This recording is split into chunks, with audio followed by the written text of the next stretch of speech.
vocês, pastor José Francisco J. Silva. Se vocês desejarem, queridos, como eu sempre digo, prazer extraordinário estar de volta aqui no nosso canal pessoal, canal J. Silva, pois é.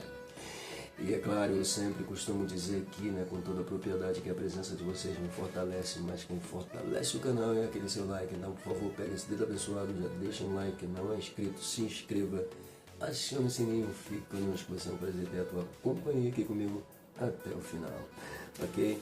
Hoje eu quero pontuar uma lição, tá, centrada na revistinha nova que nós estamos utilizando da PEC, pois é. Essa lição ela vem pontuando duas cartas, que é a carta de Paulo aos Gálatas e a carta do mesmo aos crentes de Éfeso. Então, automaticamente, Gálatas e Efésios são as duas pautas de aplicações desta lição. E diga-se de passagem, as duas cartas são simplesmente fantásticas. Por quê? A primeira apresentação, pontuando aqui a carta do mesmo apóstolo aos crentes da Galácia, tá?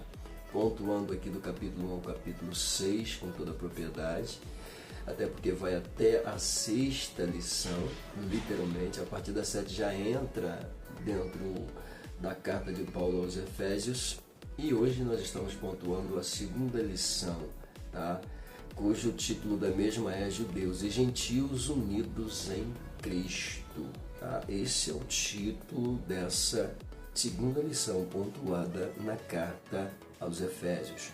Lembrando que a carta aos Gálatas foi toda ela cunhada dentro de um ensinamento extraordinário, é simplesmente fantástico. Né? Por que eu digo isso?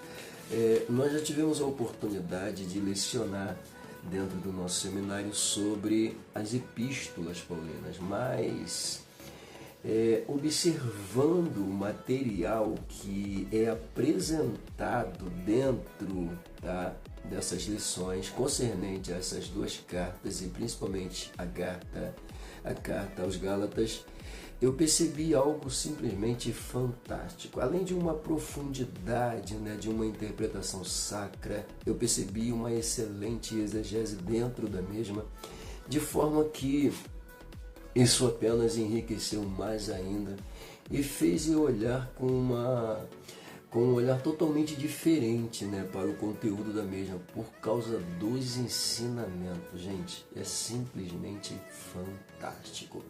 E aí, claro, eu estou surpreso para saber se a mesma vai ter essa, né, perspectiva quando a gente começar aqui a pontuar literalmente sobre a carta aos Efésios. Haja visto que, né, eu já tive a oportunidade da antiga lição utilizar da carta de Paulo aos Efésios, inclusive fazendo gravações aqui para o canal. Nós pontuamos literalmente, foram 13 lições somente sobre a carta, tá, do apóstolo aos crentes de Éfeso. E diga-se passagem, nós percebemos uma riqueza simplesmente fantástica. Mas aí é que está. Nós vamos estar voltando a estudar essa carta, só que agora sobre uma perspectiva teológica, sobre uma visão pautada e centrada, claro, traçada com todos os direitos pelos teólogos aqui da PEC. Pois é, então significa que a gente vai se deparar, né? E eu acredito e eu espero me surpreender como eu me surpreendi com os ensinamentos aos Gálatas, ok? Mas eu te convido a ficar comigo aqui mais um pouquinho, tá? Desde já chama a família, senta no sofá, prepara aquela pipoca, porque a gente vai estar pontuando, tá, algumas apresentações e, é claro, deixar aqui algumas descrições, pautas para o bom uso dos nossos mestres, professores e alunos que nos acompanham aqui no nosso canal. Então, sejam muito bem-vindos mais uma vez. Minha gratidão a Deus por tudo, pela sua infinita misericórdia, porque se não fosse a mesma, eu não estaria aqui. E, é claro, gratidão também a vocês por estarem aqui nos acompanhando. Então, mais uma vez eu te peço, deixe um like, se inscreva se não é inscrito, acione o sininho e permaneça conosco, tá bom? Bom, a nossa lição, como eu já disse, ela pontua pra gente aí literalmente um título bastante interessante, porque vai colocar judeus e gentios dentro tá, dessa pauta de união. E a união é clara, claro, ela é pontuada em Cristo Jesus, tá? Bom, nós temos alguns pontos aqui antes da gente chegar literalmente na introdução da nossa lição, que o autor coloca para a gente aqui como subsídios, né, para nós que somos professores. Tá? Ele já começa pontuando que a carta de Paulo aos Efésios, no seu capítulo de número 2, tá? Nesse mesmo capítulo, são 22 versículos, pois é. E ele traz para a gente aí dentro desses 22 versículos um ensinamento que eu acredito será fantástico. Primeiro porque a gente se surpreende, né, com as ideias centrais. Ele já começa dizendo que há duas ideias centrais, tá, no capítulo 2 desta carta. Tá? Já começa dizendo que existe duas ideias centrais dentro desse capítulo de número 2. E é claro, a gente vai procurar saber que duas, né, situações são essas, literalmente. Ok? Bom, aí eu vou pontuar apenas de forma bem sucinta, né, os tópicos da lição. Eu vou deixar aqui para vocês. Eu só vou fazer uma prévia sobre esses pontos. Não vou entrar propriamente nos comentários, né? Porque isso demandaria tempo, né? Eu vou deixar os comentários por conta de vocês, tá? Mas eu quero me deter apenas nos tópicos da abordagem da lição. O título da lição ele é bastante interessante, como já disse. Ele fala sobre judeus e gentios unidos em Cristo Jesus. O texto áureo dessa lição, ele pontua a carta do apóstolo Paulo no seu capítulo 2, no seu versículo 12, né? E o mesmo vai descrever com toda a propriedade, dizendo, naquele tempo estáveis sem Cristo. Naquele tempo estavas sem Jesus, né? Sem Cristo. E automaticamente, por estarem sem Cristo, ele coloca dizendo separados da comunidade de Israel. E estranho, tá, as bênçãos da promessa. Ou seja, ele está pontuando aqui dizendo que naquele tempo se referindo aos crentes daquela região que antes de terem Cristo como Senhor e Salvador das suas vidas, eles estavam sem Jesus antes disso. E estando sem Jesus, eles levavam uma vida literalmente de ignorância por conta do pecado. Justamente porque também estavam afastados, distanciados da promessa que abraçava, envolvia os israelitas com toda a propriedade. Então éramos estranhos, né? Não pertencíamos a esse rol literalmente. E é isso que a gente pontua dentro dessa lição. Tá? E este é o texto áureo que embasa literalmente, né, essa lição. Ele traz para a gente também uma verdade prática, dizendo que a igreja é um corpo indivisível e tem como fundamento único o próprio Senhor Jesus Cristo. Isso é verdade, né? Antes você não pertencia, antes você estava afastado, antes você vivia na ignorância, antes você não conhecia a promessa que estava veiculada aos israelitas, e agora por causa de Jesus a promessa que abraça ele nos alcança. Então automaticamente a igreja se torna um corpo, literalmente. E aí a gente chega dentro daqueles tópicos que eu disse para vocês, que eu ia só mencionar, né? O primeiro tópico ele coloca aqui a questão do pecado. No segundo tópico ele fala salvos pela graça. No terceiro tópico ele coloca unidos por Jesus, tá? Esses três tópicos aqui ele pontua literalmente todo o conteúdo do capítulo de número 2 da carta do apóstolo aos crentes de Éfeso. Ou seja, o capítulo de número 2 dessa carta, possui 22 versículos, e dentro desses 22 versículos nós temos aqui lições maravilhosas para o nosso enlevo crescimento espiritual com toda a propriedade. E é claro, esses tópicos aqui, eles nos ajudam, ou eles nos ajudam a compreender melhor o conteúdo dessa carta. Claro que cada tópico desse aqui, ele traz para a gente ao menos 3 pontos, cada um traz 3 pontos de abordagem. Percebe-se então que a exegese feita literalmente mais uma vez sobre essa carta, ela é simplesmente fantástica. Por quê? Porque isso aqui pontua para a gente uma facilidade na hora da aplicação. Pois é, quando a gente vai preparar o nosso sermão, a gente tem por costume fazer essa descrição no assunto que a gente quer pontuar. E aí a gente cria um título, a gente cria um termo temático, e aí a gente faz uma abordagem, a gente cria tópicos e apresentações, tudo para validar literalmente a essência da mensagem. E é isso que a gente vê literalmente nesta lição.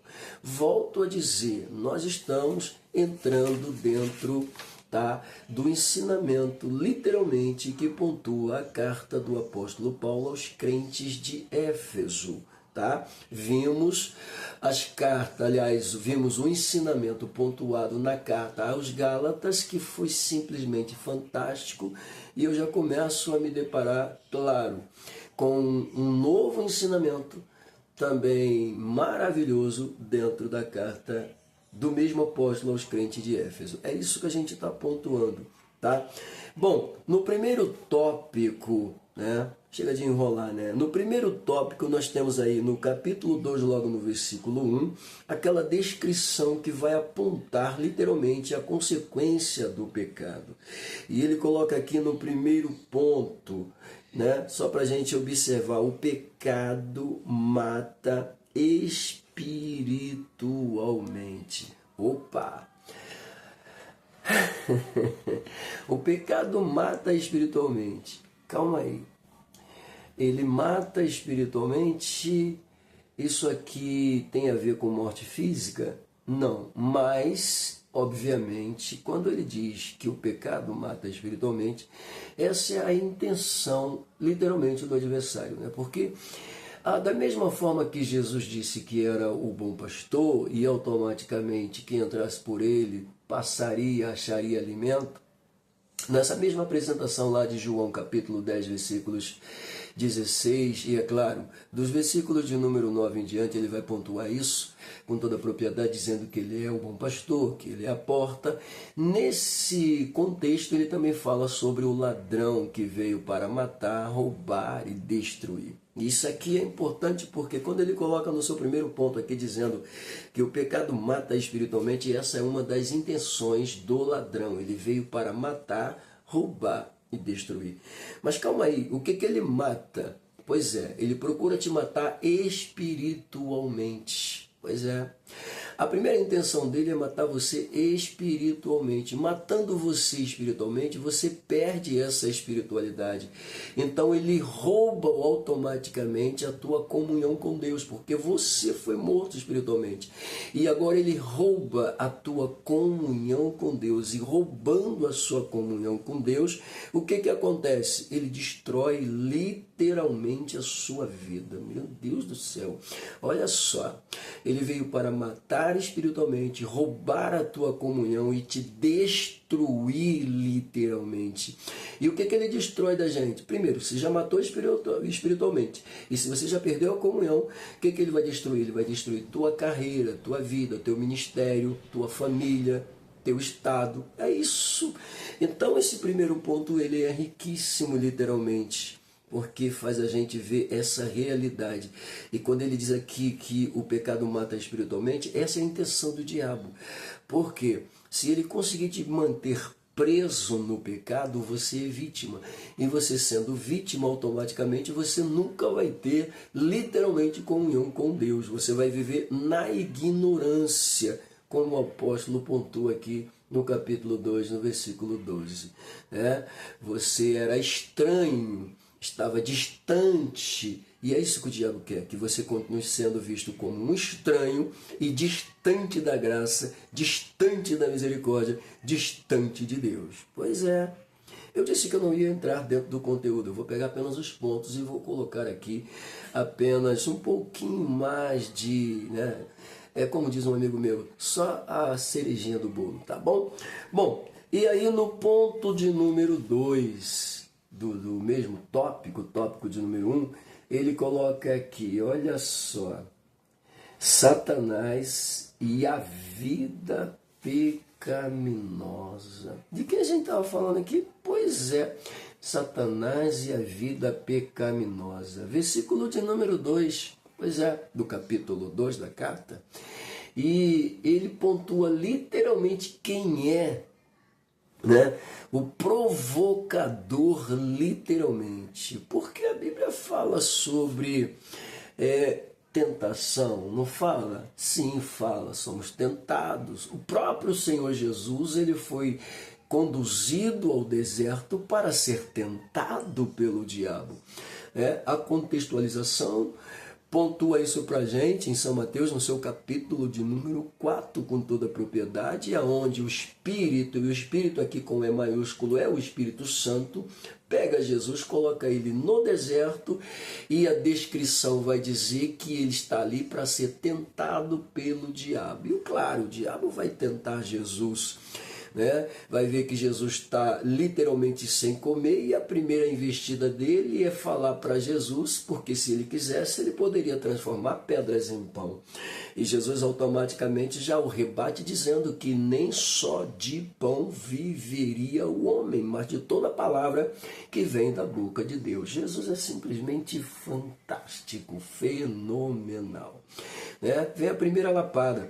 E aí, ele, claro, ele não vai se dar por vencido. Ele vai pegar Jesus, vai levar a um pináculo bem alto e vai dizer para ele, está escrito que se tu quiser, tu pode se jogar, porque está escrito que ele dará ordem aos teus anjos para te guardarem. Pois é.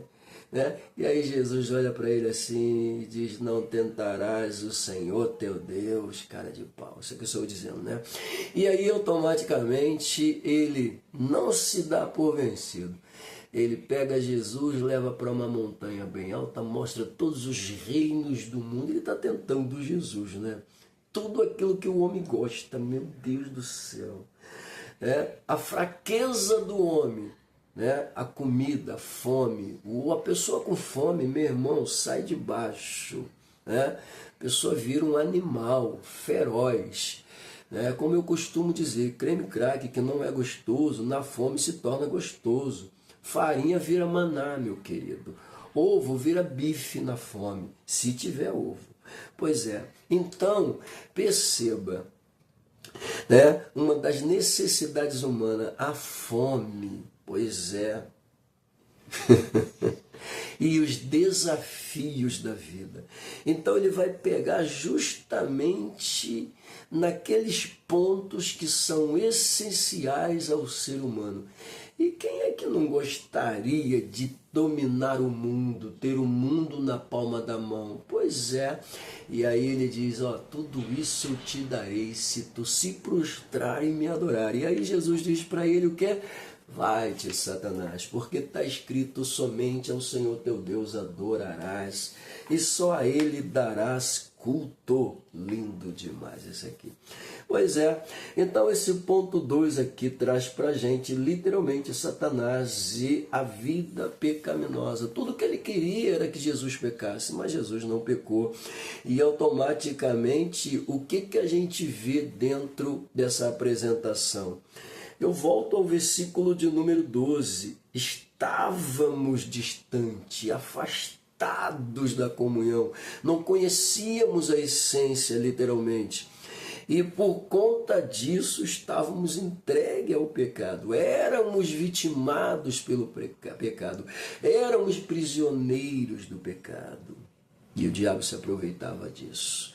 E o aviso do apóstolo dentro dessa pontuação é simplesmente alertar os crentes de Éfeso quanto a essa realidade. Agora, por que Paulo tem tanta preocupação com esses crentes de Éfeso, pastor? Paulo foi pastor dessa igreja durante 3 anos. E por ter sido pastor dessa igreja durante 3 anos, quando ele precisou se ausentar, ele se preocupou com o rebanho. E ele demonstrou essa preocupação dizendo que quando ele saísse, lobos cruéis entrariam no rebanho e iriam bagunçar a essência literalmente. Não ia ter a preocupação que ele teve. E é claro, a gente tem até um exemplo mais claro também quando a gente lê lá no livro de Apocalipse, pontuando as 7 igrejas da Ásia. A primeira que aparece no contexto é a igreja de Éfeso, pois é. E ali você percebe literalmente que essa igreja, por mais fervorosa, amorosa, fraternal que fosse, ela acabou se deixando levar por alguns resquícios, literalmente. Pois é. Isso aqui pontua para a gente a preocupação do apóstolo. E é claro, o diabo se aproveita da fragilidade humana para jogar a sua semente pecaminosa e fazer com que o homem venha se desvencilhar de Deus. Mas ele se deu mal com Jesus, como eu disse aqui, Jesus estava fragilizado no deserto, mas Jesus venceu mesmo fragilizado. Jesus estava literalmente dependente no deserto, mas mesmo dentro da sua dependência, ele confiou em Deus, ele acreditou em Deus e ele pontuou uma vitória simplesmente fantástica, nos lecionando que é possível vencer em meio às adversidades, os ataques infames do diabo. Pois é. No ponto de número 3, ele coloca aqui o pecado.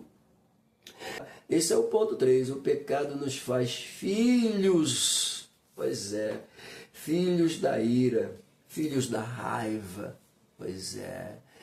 Filhos da ira. A Bíblia diz o seguinte, olha, irai-vos, mas não pequeis.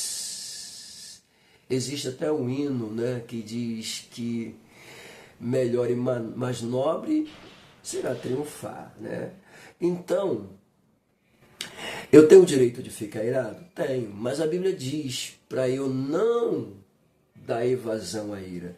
Por que eu não posso dar evasão à ira? Eu já pontuei que, até pontuei aqui, sobre os filhos do diabo ser os mentirosos.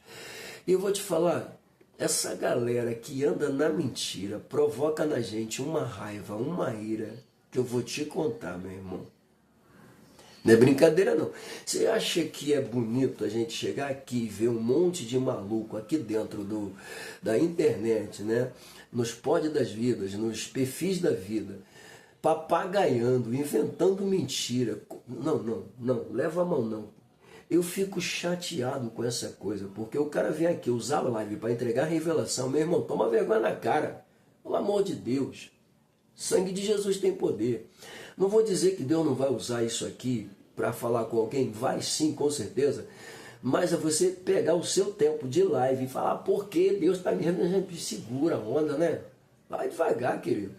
Apareceu um palhaço outro dia, não estou dizendo aqui, mas eu vi isso, Não sei se foi no Insta, não sei onde que eu vi isso, não. Eu sei que vi o palhaço falando assim, olha só, vai ter revelação para todo mundo, inclusive você vai chegar lá, Deus já vai te dar uma... Pelo amor de Deus, gente, que negócio é esse? Aí eu pergunto de novo, que evangelho é esse que esse pessoal está trazendo para esse século, gente? Meu Deus do céu, que exegese é essa? Que interpretação de doido é essa? Não. Volta para cá. E essas coisas faz com que a gente venha se irar. Mas a Bíblia diz, irai-vos, mas não pequeis. Porque quem peca por consequência da ira se torna filho, literalmente, do diabo. Pois é. Os mentirosos e os que dão evasão à ira e que deixam a ira dominar são filhos do diabo. Então, cuidado. Tá? Eu disse que eu não ia olhar ponto, e eu só estou pontuando aqui, literalmente, descrições que você pode usar, caso você queira usar utilizasse do que eu estou apresentando para vocês. Tá bom? Estou enriquecendo para vocês aqui. Então, eu estou deixando a lição totalmente pura para você estudar, esmiuçar e pegar, né, os pontos que eu estou colocando aqui, jogando para você, que é a cereja do bolo que eu estou colocando. Por favor, pega ela. Bom, no tópico de número 2, nós temos aí salvos pela graça. Ponto de número 1. Olha só. No ponto de número 1, nós temos aí o grande amor de Deus. Perceba, nós terminamos no tópico de número 1, no ponto de número 3, falando sobre a questão da ira, aonde o pecado, nos faz filhos da ira, nos faz filho do pecado, literalmente, da evasão tosca, filhos da ira. Mas no tópico de número 2, ele coloca aqui o seguinte: o grande amor de Deus. Então, se eu quero ser livre da ira, da mentira, não quero ser filho do diabo, não quero ser considerado como filho do diabo, pois é. Então, eu preciso entender a grandiosidade desse amor de Deus. Eu disse que eu vou colocar a cereja, então pega aqui. Tem coisa boa dentro, mas olha só. Quando ele coloca pra gente aqui o grande amor de Deus, né? No capítulo 2, no versículo de número 4. O que eu me lembro aqui? Eu me lembro de João 3,16. Porque Deus amou o mundo de tal maneira. Olha o grande amor de Deus aí se manifestando. Meu Deus do céu. O amor é tão importante que Jesus ele vai pontuar 2 mandamentos dizendo que devemos amar a Deus acima de tudo e de todas as coisas, é o próximo como assim mesmo. O apóstolo Paulo também não ficou de fora, porque o Espírito Santo lhe deu uma revelação extraordinária dizendo que o amor não faz mal ao próximo, de sorte que ele é o cumprimento da lei. Pois é, olha só, e quem ama ao Senhor se preocupa em fazer a vontade de Deus, em agradar a Deus que o chamou, que o escolheu, que o salvou por graça, literalmente. Então, nós temos aqui já algumas apresentações que podem somar literalmente, tá? Nesse primeiro ponto do tópico de número 2, o grande amor de Deus. É simplesmente fantástico isso aqui, né? O grande amor de Deus. Nós andávamos outrora segundo o curso desta vida ou deste mundo, segundo, olha só, o príncipe, tá, da potestade do ar, tá, do espírito que agora atua nos filhos da desobediência. Isso é o 2, né? Você veja que literalmente ele vai colocar em evidência usando esse versículo como base para falar do grande amor de Deus. Mas como assim? Como é que ele usa um versículo desse? Calma aí, vamos lá, vamos entender. Primeiro, quem éramos nós? Andávamos em quê? Da mesma forma que ele descreve aqui, como os crentes antes de Jesus, que não tinham Jesus, andavam como prisioneiros, como escravos, andávamos. Mas o grandioso amor de Deus nos encontrou. E quando o grandioso amor de Deus nos encontrou, nos alcançou, compreendemos a sua mensagem pregada, ensinada, transmitida, ovacionada, divulgada. O que aconteceu?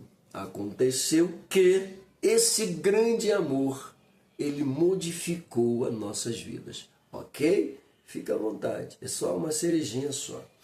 Vamos lá.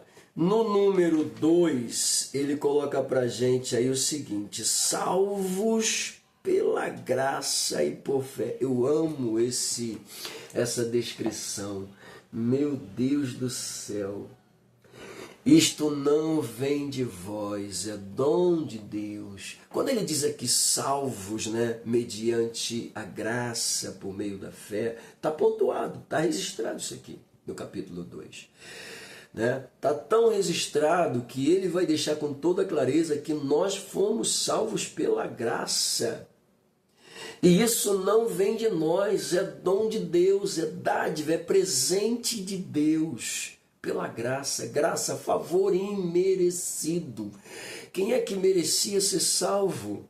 Porque todos pecaram e destituídos foram da glória de Deus. Porque o salário do pecado é a morte. Pois é, todos pecaram, está escrito. Ou seja, no ventre materno a gente já nasce com o estigma do pecado. O salmista disse isso: em pecados gerou-me a minha mãe. Pois é, então entenda, perceba que a gente pode ser um pouco mais profundo até. Quando a gente volta no princípio e vê literalmente Deus criando o homem à sua imagem e semelhança, Gênesis 1, 26, no capítulo de número 5, se não me foge a memória, quando nasce, né, o terceiro filho citado, o nome da Bíblia, porque tem 3 nomes de filhos de Adão citados na Bíblia, é Caim, Abel e Sete. Né? Os outros a Bíblia não menciona, mas pelo menos esses 3 menciona. Por que Deus menciona ou permite que esses 3 nomes apareçam? Primeiro, Caim, porque fez o que era, ou seja, errado. O que ele deveria fazer de certo, ele não fez.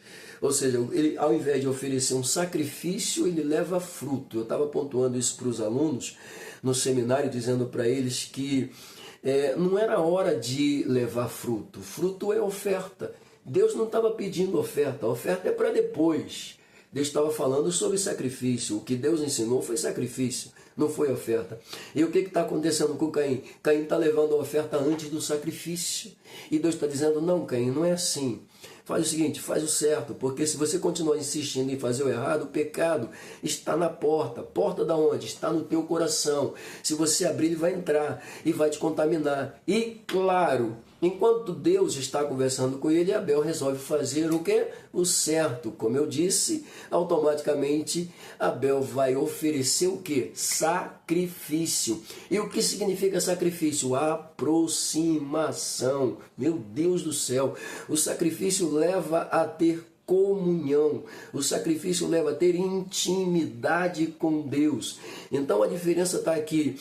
Quando Abel oferece sacrifício, Abel está se aproximando de Deus. Quando Caim oferece frutos da terra, o que ele está fazendo? Ele está tentando trazer oferta ao invés de sacrifício. Deus está dizendo: não é oferta, é sacrifício. Oferta é depois, não agora. Meu Deus do céu, isso é lindo demais, né? É isso que a gente aprende. Então existe a hora da oferta e existe a hora do sacrifício. E quando Deus quer sacrifício, querido, é sacrifício mesmo. É claro que hoje a gente não faz isso, a gente não precisa fazer sacrifícios, né, de animais, não precisa. Porque Cristo se tornou o nosso sacrifício. E foi por causa de Cristo que nós fomos salvos. Salvos mediante o que? A graça, o favor imerecido. Porque não merecíamos, como já pontuei. Né? Não merecíamos, não éramos dignos, mas a graça do Senhor nos alcançou. Meu Deus do céu. E sabe o que significa graça? Claro que tu sabe. Graça significa favor imerecido, né? Da parte de Deus para mim. É Deus dizendo: você não merece, mas eu estou estendendo a mão para você.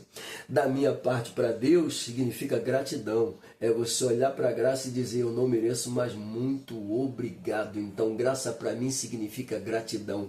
Graça de Deus para mim significa favor. Meu Deus do céu, lindo demais isso aqui.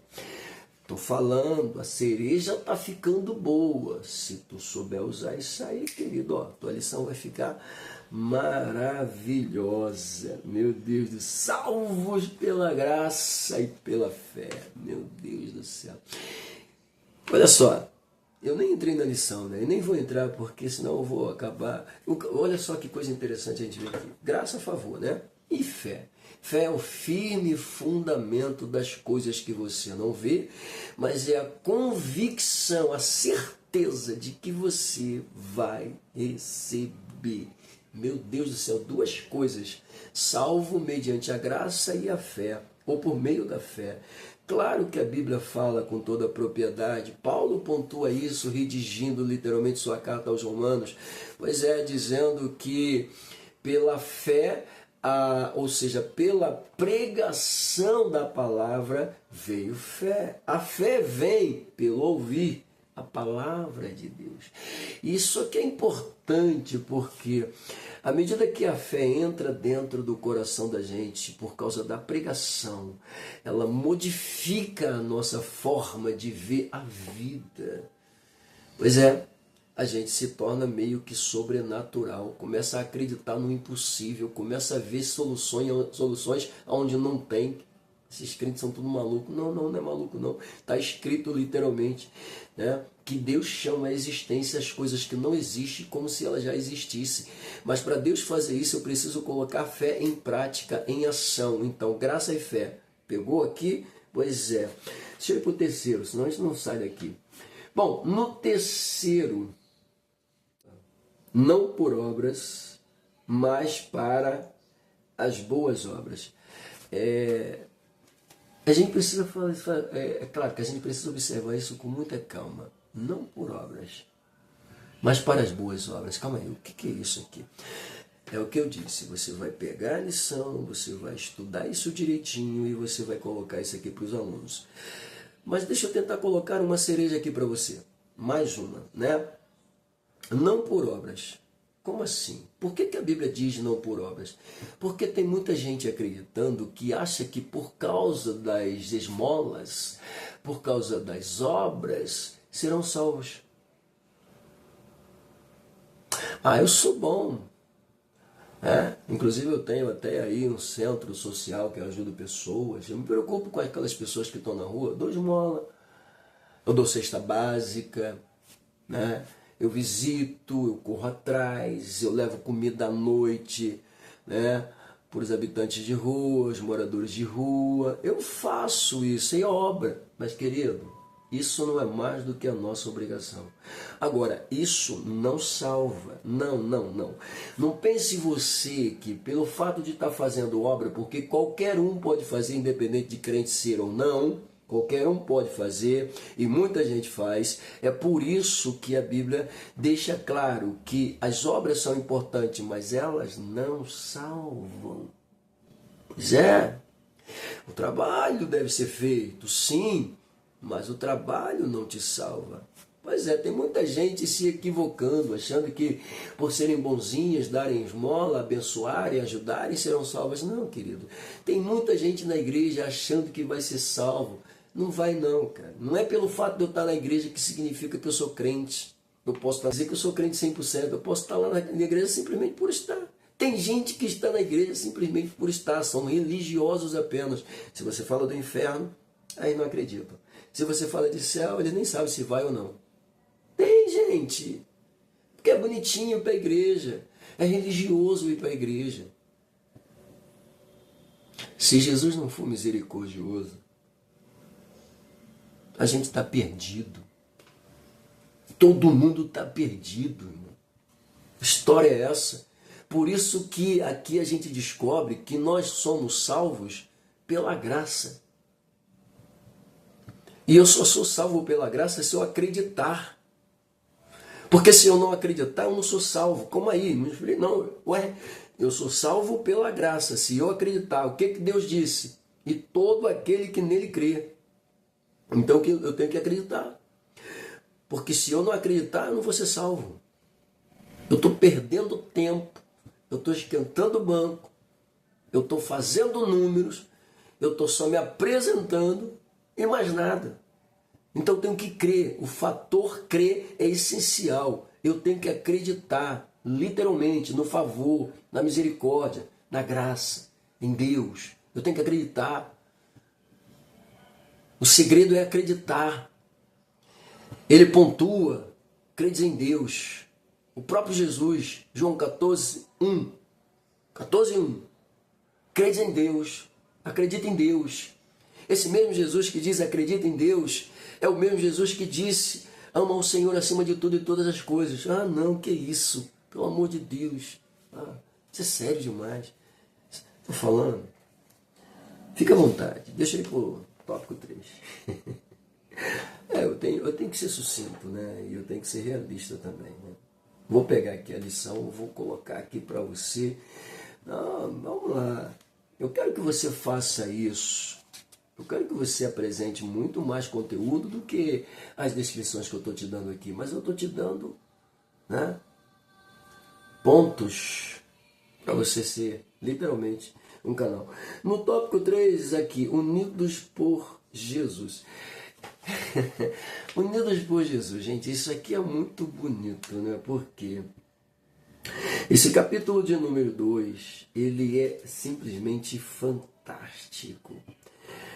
Bom, a condição dos gentios. A gente vê isso aqui literalmente, né? Porque no capítulo 2 ele vai apresentar dizendo que nós éramos estranhos, estávamos afastados literalmente. Ou seja, a gente desconhecia o favor literalmente da graça. O capítulo 2 é rico porque pontua isso pra gente. Os gentios não faziam parte, mas por causa de Jesus nós fomos alcançados, né? E fomos trazidos para dentro da grande família de Deus, formada por judeus, gentios e gregos. Todos os que se dispuseram a acreditar que Jesus era de fato o Senhor e Salvador. Gentios, judeus e gregos. Ou judeus, gentios e gregos. Tanto faz a ordem.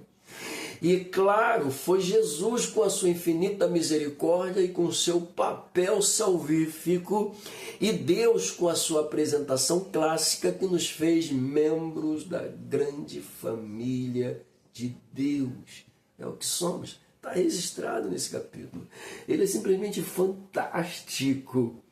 Membros da grande família de Deus. Éramos estranhos. Éramos vistos como estranhos. Éramos vistos como estranhos. Mais uma cereja, segura aí. Éramos vistos como... Calma aí, pastor. Quando Jesus se assenta à mesa com os seus discípulos e a Cirofenícia chega, eles esperavam que Jesus a tratasse mal e a mandasse embora. E Jesus pontua num diálogo com ela, quando ela diz que até os cachorrinhos comiam as migalhas que caíam da mesa de seus senhores. E estavam felizes com aquilo. Aquela mulher está colocando: nem que sobre migalha para mim, da tua misericórdia, do teu amor, eu quero. Meu Deus do céu. Não tem problema se o pão da mesa o Senhor está dando para eles, mas caindo migalha do teu amor, da tua graça, da tua misericórdia, eu quero. Ela está dizendo para ele: eu quero, eu preciso do Senhor. E aí Jesus pontua, né? Literalmente, quando ele pontua, dizendo que o pão da mesa era para os filhos. Aí os discípulos: opa, é agora que essa mulher vai embora. Mas na verdade Jesus estava lecionando para eles. E claro, lecionando para ela, dizendo: você não precisa viver de migalhas. Se você quiser, você pode se assentar à mesa e comer como filho. Só depende de você. Você pode se assentar à mesa e participar do pão como filha. Só depende de você. Jesus está dando uma lição. Jesus é simplesmente fenomenal. Pega, deixa. Pois é. Meu Deus do céu, simplesmente fantástico. Então, na cabeça dele, aquela mulher era vista literalmente como animal. Pois é, não, pastor, não é não. Ué, quando você entra em Atos dos Apóstolos e você se depara com Pedro, né? Sendo arrebatados em sentidos e vendo um lençol descendo, né, amarrado nas quatro pontas, de repente se desamarra e aparecem animais de todos os tipos, répteis, e uma voz poderosa grita dizendo: mata e come. Ele olha e diz: eu não posso fazer isso, né? Estou parafraseando. Como é que eu vou matar e comer coisa comum e imunda? Olha a visão que eles tinham. dos gentios. Os gentios eram imundos, os gentios eram vistos como animais. A gente tem outra prova concreta. Eles não gostavam nem de passar por Samaria, porque os samaritanos eram misturados, eram judeus misturados, eram israelitas misturados. Nem por lá eles gostavam de passar. Pois é, eles eram muito radicais, né? Eles eram radicais aos extremos em relação a essa realidade. Então eles viam os gentios como animais, não mereciam. Então isso aqui fazia com que literalmente a mensagem de Jesus Cristo para eles fosse estranha. Mas automaticamente quando a mensagem chegava até eles, ela simplesmente mostrava que eles eram filhos também dependentes da graça e da misericórdia. E a promessa é: todo aquele que nele crê, não é somente judeu, é todo aquele que nele crê. Meu Deus do céu, que é isso? Jesus, éramos estranhos, mas o Evangelho nos alcançou, nos trouxe para dentro do caminho e nos tornou membros da grande família de Deus. Simplesmente fantástico. Vamos lá, no ponto de número 2. Ponto de número 2, quase chegando no finalzinho, né? Vamos lá. Meu Deus do céu. Unidos por Jesus. Ponto de número 2. Saudação aos gentios. Judeus e gentios unidos na igreja. Bom, eu já mostrei aqui os dois, né? O segundo e o terceiro. Segundo, saudações aos gentios. Nós temos aí, a gente está falando do capítulo 2, mas versículo de número 13 agora. Saudação aos gentios. Isso aqui é importante a gente também observar, porque existe uma linha teológica, eu falei que eu estou colocando cereja no bolo, só estou colocando descrições para vocês aqui, não é só pauta, o conteúdo é com vocês. Mas vamos lá. Existe uma linha teológica que diz que o Antigo Testamento ele não foi escrito para a gente, e de fato não foi. Foi escrito para os judeus. Então significa que dentro do Antigo Testamento não existe nada relacionado aos gentios. Ou seja, na verdade a gente não poderia nem sequer utilizar o Antigo Testamento para pregar, porque ele não tem mensagem para a gente. A gente tinha que usar somente o Novo Testamento, porque é para a gente. Bom, sim, vamos lá. Só que no Antigo Testamento a gente encontra, né, pessoas, né, literalmente de outras nações entrando dentro do conceito da graça de Deus. Como assim? Nós temos um Naamã da vida, por exemplo, que não era israelita, mas que ao se deparar com Eliseu acabou se convertendo ao Deus Todo-Poderoso diante do milagre que recebeu. Naamã. Pois é, nós temos uma moça proveniente da região de Moabe, descendente literalmente daquele incesto praticado pelas filhas de Ló. Pois é, e essa moça cujo nome é Ruth, ela sai da sua terra acompanhando a sua sogra, dizendo para ela que iria com ela onde ela fosse, que passaria a noite onde ela passaria, ficaria com ela. O Deus dela era o Deus, ou seja, o Deus de Noemi era o seu Deus agora. Então eu vejo uma moça que literalmente vista como gentia está abraçando o Deus israelita. E quando eu vejo dentro da lei o próprio Deus dizendo que os judeus deveriam tratar os estrangeiros com respeito e com dignidade, pois é, isso aqui já era para quebrar literalmente essa ideia, né, que eles tinham dos gentios. Pois é, então o Antigo Testamento pode não ter sido escrito para a gente, como não foi, de fato, eu acredito que não, mas temos lições lá dentro de gentis que são abençoados e alcançados e salvos.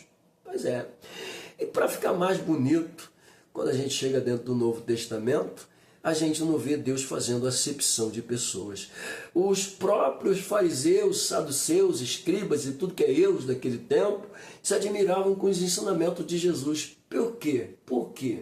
Porque os ensinamentos de Jesus, ele não fazia distinção de ninguém, tá? Ou seja, quando Jesus ele parava para ensinar, se tivesse gentil, ouvia a mensagem. Se tivesse judeu, ouvia a mensagem. Se tivesse pobre, ouvia a mensagem. Se tivesse rico, ouvia a mensagem. Se tivesse fariseu, ouvia a mensagem.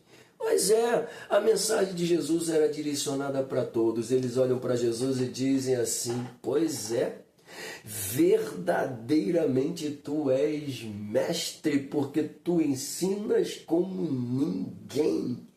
Moral da história: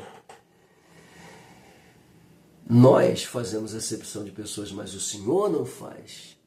Claro que eles não disseram isso, né? Mas dentro deles, quando eles dizem tu não fazes acepção de pessoas, eles estavam dizendo para eles mesmos: a gente faz acepção, mas ele não faz. Ele não faz acepção de pessoas. Jesus é simplesmente fantástico. Jesus é simplesmente fantástico. Pois é. Estou falando que é só cereja. Vamos lá. Então, o que a gente aprende aqui? Eu poderia estar dando uma olhada lá, né? Não. Pegue você o capítulo 2. Esmiúce o capítulo 2. Eu já pontuei riquezas dentro desse capítulo. E é claro que você vai ver que isso aqui, literalmente, quando o evangelho chega, né? E quando você chega na casa de alguém, você precisa saudar, não é? Quando você passa por alguém que você conhece, você vai saudar essa pessoa. Então, automaticamente, quando o evangelho chega para mostrar a sua essência e sua graça, ele está saudando os gentios, dando aos gentios essa oportunidade, meu Deus do céu, de serem inseridos na grande família, de fazerem parte do favor, da graça e da misericórdia de Deus. Meu Pai do céu, isso é simplesmente fantástico. Enquanto os judeus estavam rejeitando, enquanto a figueira seca, no tempo em que ela tem que dar fruto, Jesus olha e não tem fruto, então nunca mais haja fruto em ti. Automaticamente Jesus abre a porta para os gentios. Povos estranhos virão, aceitarão, entenderão. Meu Deus do céu, que é isso? Vamos lá, deixa eu fechar aqui, né? Porque vai descendo aí a graça. Bom, e a última delas aqui, meu Deus do céu, judeus e gentios unidos. Sim, essa é a pauta principal, né? Inclusive, o tema, o título da lição: Judeus e Gentios unidos em Cristo. Mas ele coloca aqui, unidos na igreja. Sim. Quem é a igreja? A igreja é o corpo de Cristo. E essa igreja é composta por nós. Nós, automaticamente, judeus, gregos e gentios, povos de todas as nações e línguas, né, que amam a graça do Evangelho, que são salvos por Jesus, fazem parte desse corpo que é o corpo de Cristo, ok? Cristo é o cabeça e nós somos o corpo de Cristo. É nesse sentido aqui que a gente pontua, tá? Judeus e gentios unidos no corpo, unidos na igreja. Não pode haver distinção. É claro, a gente vai até concluir já o assunto, mostrando com toda a propriedade que automaticamente, voltando a falar um pouco sobre o problema que estava acontecendo lá na região da Galácia, porque quando Paulo prega para aqueles crentes ou para aqueles que ali habitavam e eles crentes se tornam, eles eram inconstantes, eram frágeis, ou seja, essa inconstância deles era o que dificultava a essência da graça. Por quê? Eram amistosos, mas eram inconstantes ao ponto de receberem a mensagem, mas quando a heresia entrou, eles acabaram acreditando na heresia deixando o favor de lado. Pois é, deixando a graça de lado, deixando o evangelho de lado. E não é essa, né, a realidade. É por isso que aqui o apóstolo, dentro desse capítulo de número 2, ele é bastante enfático, ele é clássico, ele é categórico literalmente, colocando literalmente judeus e gentios no seu devido lugar, claro, debaixo da graça e da misericórdia de Deus. Claro, isso aqui pontua para a gente com toda a propriedade que, uma vez alcançados por Jesus, nos tornamos membros da grande família de Deus. E aí a gente fecha o pacote, eu deixo para vocês esta prévia, que Deus use vocês, tá? E claro, eu poderia fazer aqui um conteúdo muito melhor, mas eu prefiro deixar apenas cerejas no bolo para vocês. Falou? Que Deus abençoe. Muito obrigado pela presença de vocês. Não esqueçam, antes de ir embora, deixe o seu like. Se não é inscrito, se inscreva, acione o sininho, fique conosco. O canal Pastor J. Silva ou o canal J. Silva, tá? Te aguarda de braços abertos.